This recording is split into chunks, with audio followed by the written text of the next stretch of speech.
Welcome to JM Students Education. இந்த வீடியோல நம்ம பார்க்க போறது 12th standard accountancy chapter 2 sum number 15. How will the following appear in the final accounts of the Vedaranyam Sports Club? Opening stock of bat and ball 3000, purchases of bat and ball during the year 17000, sale of old bat and ball 2000, closing stock of bat and ball 4000. Okay. இப்போ நம்ம அதை final அக்கௌண்ட்ஸ்னால முதல் income and எக்ஸ்பெண்டிச்சர்ல எங்க வரும்னு காமிக்கணும். இங்க bad and ball purchase பண்றதுன்னா அதெல்லாம் எந்த சைட்ல வரும், நமக்கு எக்ஸ்பெண்டிச்சர் சைட்ல தான் வரணும்.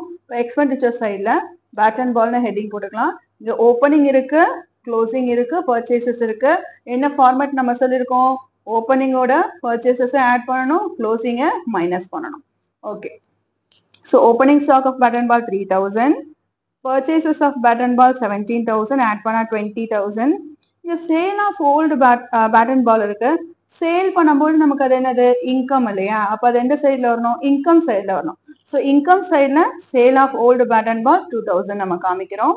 அடுத்தது க்ளோசிங் ஸ்டாக் என்ன பண்ண போறோம், மைனஸ் பண்ண போறோம். ஸோ இந்த 20,000 வந்து க்ளோசிங் ஸ்டாக் 4000 மைனஸ் பண்ணோம்னா 16,000. Next balance sheet.